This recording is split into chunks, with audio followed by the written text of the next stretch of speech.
Well, one of the most human qualities is the emergence of ritual as a way of coping with these overwhelming emotions of loss, certainly in a circumstance like this. And there are many moments where you're documenting the emergence of a ritual in the course of the removal of either bodies or elements of the building from the site. Certainly the story about the removal of the firefighters. But there's also this last column, which, as you say, will be in the Memorial Museum. It was literally the last of the steel girders that supported the towers to be cut down and removed from the site, but it was removed in an extremely ceremonial, almost funereal procession. Tell me about that.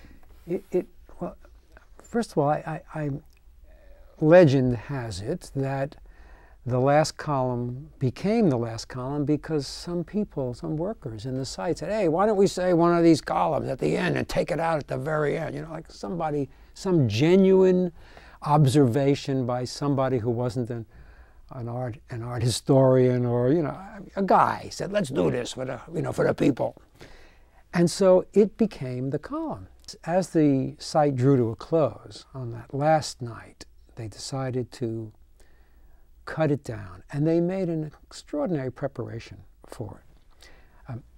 First, they literally cut the column down a few days beforehand, and they left just a few edges, because it would have taken 3 hours to do the cut. So they prepped it all, and they just left a few corners. And then the ironworkers came in, and there was a benediction first. There were priests came, and a monk came and blessed the tower. People made the last signings and everything. And then a crane came to, they lashed it in some way. There was a platform was set up where a memorial would be said from it, and then they cut it down. And that day, I came down with a video camera, as well as my other equipment. And when they cut the column down, I managed to be right at the base. And when the column came over like this, and then it was hoisted up and suspended, I ducked underneath the column at the base of it. And I filmed the column coming down. I don't know why I did something stupid like that, you know? It was only 60 tons. Anyway, I've watched this column coming down over my head and then being carried away like something out of 2001, you know? I mean, it was just a vast, powerful thing floating through the air with all the workers coming from the side. And then they laid it down on a platform. And everybody just piled onto it, signing like crazy. And then a truck was brought in. And this truck, they called it the Black Virgin. It was a truck that hadn't been used before. And they backed the truck in, the flatbed trailer, and they had covered it in fabric. And they lifted the beam up onto it, and then men jumped up onto it, and they tucked the fabric in around the column, like hospital corners. Beautiful. I mean, men were doing all of this kind of graceful sort of folding of it. And then a huge wreath was lowered on it. And then it was covered with an American flag. And then it was, you know, sort of driven slowly, not out of the site, but at the north end of the site, waiting for the ceremony the next day when pipers would pipe it out of the site as the last thing, the last body out. It was so beautifully, naturally orchestrated.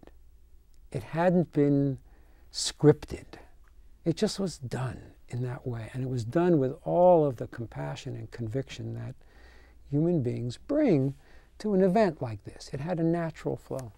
It sounds to me like whatever the difficulties you first had getting onto the site and getting accepted, over the course of these 9 months of your work there, you did really become part of the team, and what you were doing was recognized as a necessity just like everything else was. Is that so? Yeah.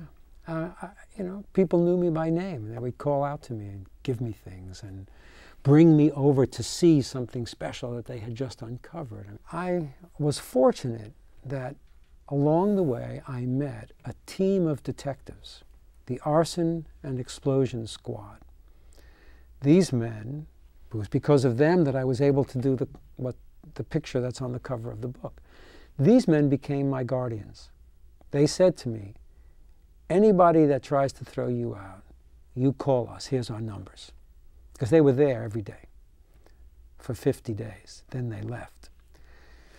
But when I called them, they would come and get me, no matter who stopped me, whether it was state police or Port Authority police or New York police or FBI or federal agents, whatever. They came and they would get me and bring me and say, we need him, he's with us.